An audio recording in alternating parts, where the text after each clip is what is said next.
welcome back to Sunday School. Welcome back to another Sunday School. It's good to be back with all of you.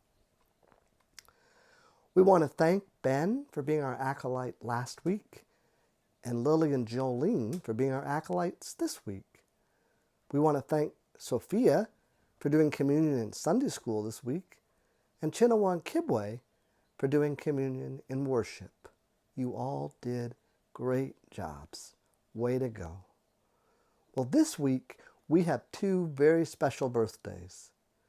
It is Kibwe's birthday and it is Graham's birthday. So would you join with me in singing happy birthday to two of our very special friends? Here we go. Happy birthday to you. Happy birthday to you. Happy birthday, dear Kibwe and Graham. Happy birthday to you. Kibwe and Graham, we wish you both a very happy birthday. Know that we love you both so much. Today's hero, ordinary person who changed the world, is Neil Armstrong. Neil Armstrong was an astronaut and test pilot for NASA.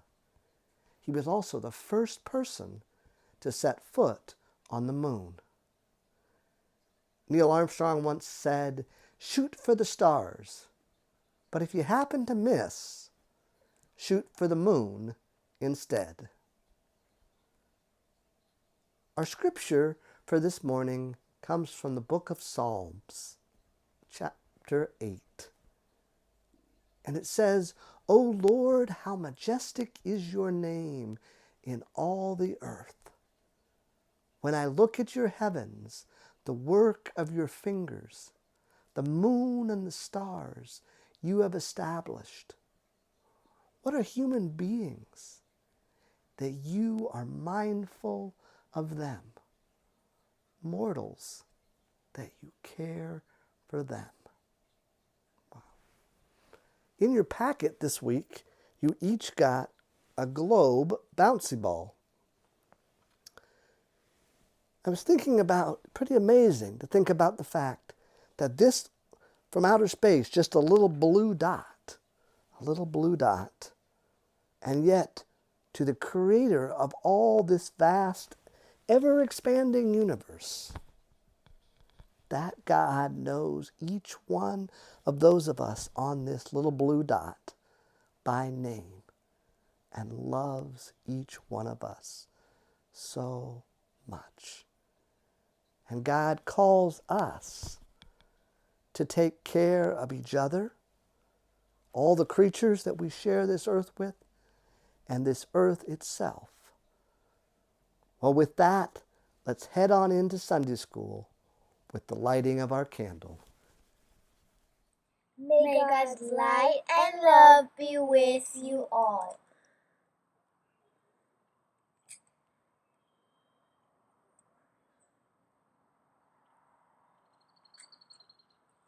Bye. Here's this week's quiz.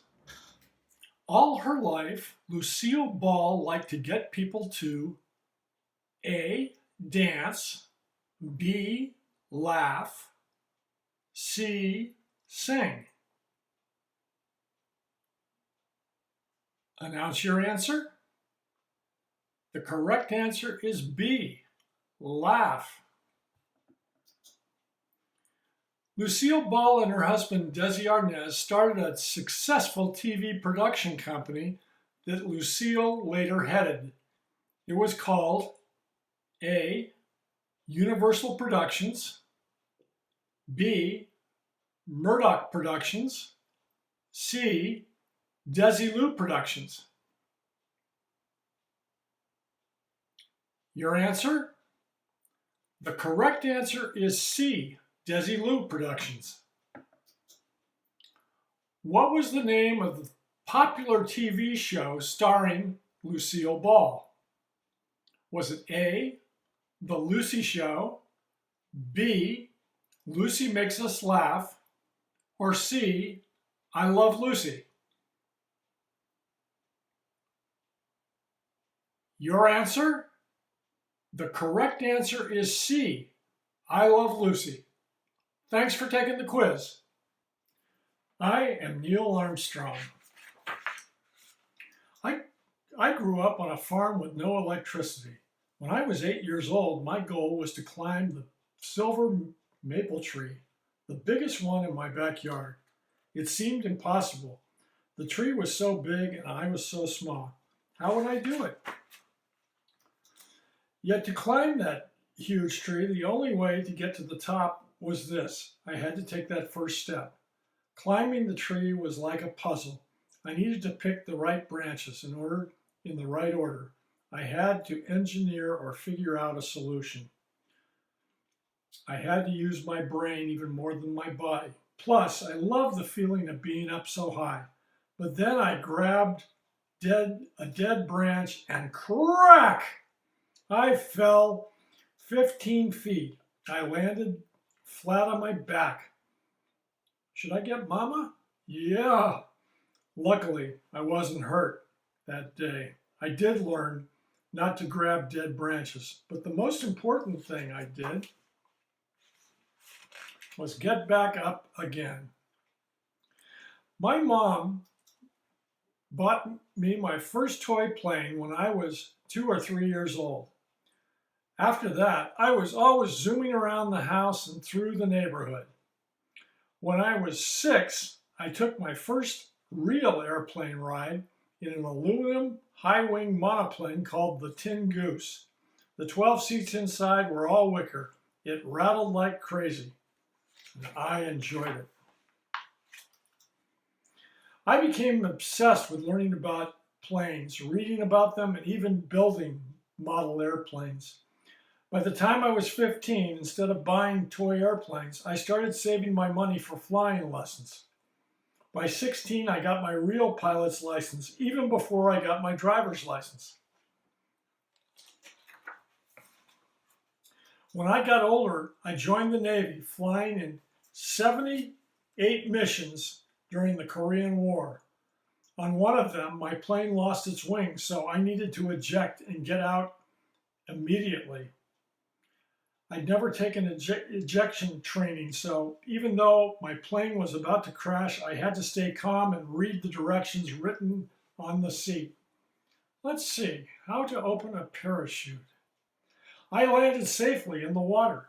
By the end of the war, the U.S. gave me many war medals, though I never bragged about them. I've been taught to stay humble. In college, I studied how to be an engineer, which is a person who designs and builds machines and structures. That love of engineering led me to become a test pilot. Engineers test and learn, test and learn.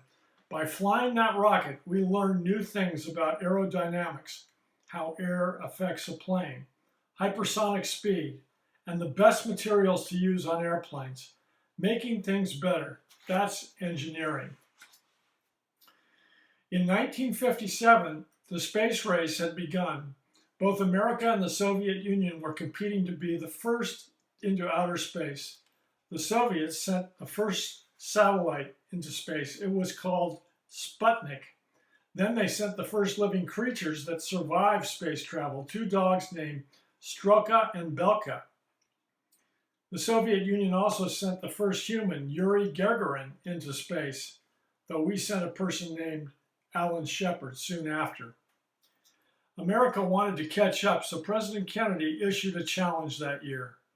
I believe this nation should commit itself to achieving the goal before this decade is out of landing a man on the moon. A man on the moon, can you imagine? Not even the Soviets had traveled that far. So how would we manage to climb that high? The only thing we knew for sure was that we'd have to engineer a solution. We needed new ideas, new equipment, and to fly all the way to the moon, we needed a new type of pilot, an astronaut. And they had to be tested. In one test, they put me in a black room, no lights, no clocks, and told me to come out after 2 hours. They were testing if we could judge time without tools. They even put me in a really hot room where it got up to 145 degrees Fahrenheit. To keep my body heat normal, I did nothing but sit still. I tried to not even think. And of course, they spun me around and around. This is centrifuge training. It lets you feel the speed of re-entering Earth's atmosphere. As you approach 15 Gs, meaning the force of speed pushes against you with 15 times your own weight. Your eyeballs flatten and you can't see. To get to the moon, NASA had a step-by-step plan. The Mercury missions would take Americans into space, and Gemini missions would take us into orbit around the Earth. With each step, we would get a little farther and go a little higher. It was the first time two spacecraft ever connected. Everyone started celebrating the moment we were docked, and then suddenly we were undocked again and spinning out of control. But we made it back. After all those years as a test pilot, I knew how to stay calm. I kept my eyes on the controls so I could fire another thruster to stop our spin. The mission had to be stopped earlier than planned. We landed safely, but it taught me another lesson. When Apollo 11 was finally ready, I said to the flight director, "Please tell everyone who worked on this that this is their launch. Tell them they'll be riding with us all the way." All that was left now was to proceed with the steps in the plan. Step 1. The giant Saturn V rocket had 3 stages. When each stage burns its fuel, the next stage would take over, giving us enough lift to get out of Earth's gravity and into the moon's orbit. We were up here in the command module, which we called Columbia. Command and service modules, the lunar module, stage 3, stage 2, stage 1. Step 2. When we reached the moon, the command module would park, circling the moon and staying in orbit. We would move to the lunar module, and then the lunar module would go down to the surface. Step 3. When we were ready to leave, the lunar module would lift off from the moon. It would have to perfectly dock with the command module. Step 4. Then we climb back into the command module, fire the rocket on the service module, and come back to Earth. One question remained. Would it work? On July 16, 1969, at Florida's Cape Kennedy, almost 1 million people were there to watch. There were 3 of us on board: Buzz Aldrin, the lunar module pilot; Michael Collins, the command module pilot; Neil Armstrong, that's me, the commander. On launch pad 39A, after a 417-step checklist to make sure everything was perfect, the countdown began. 12, 11, 10, 9. Ignition sequence to start. 4, 3, 2, 1, 0. All engines running. Liftoff. We have liftoff.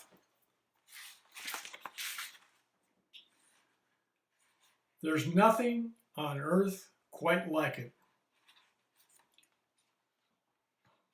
We realized we weren't close to our landing spot when we got up there.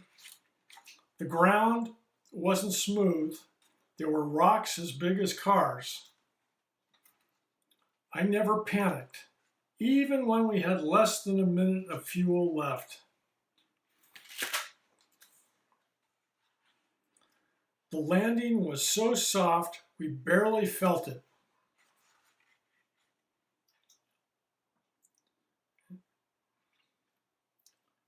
Houston, Tranquility Base here. The Eagle has landed. Okay, now let's get on with it. Now came the hardest part of all. This is the moon. For nearly a decade, my goal was to reach it. It seemed impossible. The moon was so far, and we were so small. How did we do it? We had to be brave. We had to be smart. We had to be patient. But to really make it happen, I had to take that first step. It was 10:56 p.m. Eastern Time, Sunday, July 20th, 1969. 1/5 of the world's population was watching on TV. And then I said this: that's one small step for man, one giant leap for mankind. In my life, people called me a test pilot, an astronaut, a space traveler, but to reach the stars, I needed to be an engineer. Engineers search for solutions. They solve problems. How? By testing and failing, testing and failing. It is the key to science and also the key to life. It was never just one small step that got me there. It was the thousands that came before it. We all have moments when we fail, but failure is not an ending. It's an opportunity to learn something new. Whenever you tumble, you must get back up. Every mistake you make teaches you a better way forward. Whatever your path is in life, explore your dreams. Use hard work and teamwork. Be brave and patient. Engineer your own solutions. It can take you all the way to the moon. I am Neil Armstrong. I know that every journey begins with a first step. I want to show you something I dug out of the closet just the other day. This was the newspaper, the San Francisco Chronicle, the day after the moon landing. It came out Monday, July 21st, 1969. It tells the whole story, when they landed on the moon and when Neil Armstrong walked on the moon about 6.5 hours later. I remember that Sunday afternoon of the moon landing like it was yesterday. I was 16 and watching it on TV with my grandfather, Karsten Happy Bauer. We called him Happy because even though he didn't smile very much, he made us happy. Happy grew up in Norway in the horse and buggy days, the late 1800s, early 1900s. He left home at 15 to work on ships, and he was at sea the rest of his life. He later became a U.S. citizen, married my grandmother, who was also Norwegian, and became a captain of the United Fruit Company ship. During World War II, his ship carried supplies to the Allies in Europe on the dangerous waters of the North Atlantic. He retired as a captain for United Fruit Company in 1953. Here's a picture. And moved with my grandmother, whom we called Nana, to a small house in Millbrae, California, near San Francisco Airport. I loved biking over to my grandparents' house and helping Happy with projects in the backyard and in his basement shop. We'd pick oranges off the bountiful orange tree, then slice and squeeze them for orange juice for breakfast. He also kept a big supply of Hershey bars in the freezer for when we watched our favorite TV shows on Friday nights and Saturday afternoons. Happy went down the street to the lumber yard when I was in the second grade and got a perfect piece of 3/4-inch plywood, which he made into a platform for me in the big redwood tree in his backyard. I spent hours on that platform, listening to ball games on the radio and climbing from there to the top of the tree to watch jets land at the airport. Happy was about 82 and battling cancer the day of the moon landing, but he was alert and in good spirits on that warm, sunny day. For a man who had been at sea for many years and often used the stars and the moon as navigational tools, this was an extremely exciting moment in his life. As the four-legged lunar landing craft made its way toward the moon's sea of tranquility, I was giving Happy a shave with his trusty old Norelco electric shaver. When the landing craft got closer, an inch closer to the moon, I turned off the shaver and our eyes were glued to the TV. The landing was a smooth one, and then we heard the voice of Neil Armstrong. Tranquility Base here, the Eagle has landed. In that triumphant moment, I looked at Happy. He sat there in silence, but tears were streaming down his cheeks. I had never seen my grandfather cry. I started crying too. It was a beautiful moment in our lives and those of millions of people around the world. Less than 2 months later, Happy passed away. I'm just so glad I had his wonderful presence in my life for 16 years, and on that special day when Neil Armstrong and Buzz Aldrin landed on the moon.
And Jesus said, "This is my body broken for you,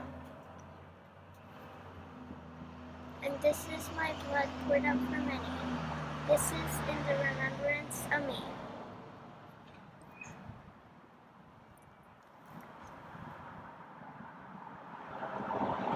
Today's story is about Neil Armstrong, another ordinary person who changed the world.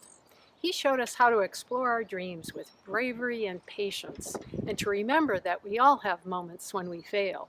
Failure is not an ending, it's an opportunity to learn something new and to figure out a solution. Every mistake you make teaches you a better way forward. Something that seems impossible, like being on the moon, can actually happen. Every journey begins with a first step. This week, think about the first step you want to take as you explore your dreams and tackle a challenge. See you next Sunday.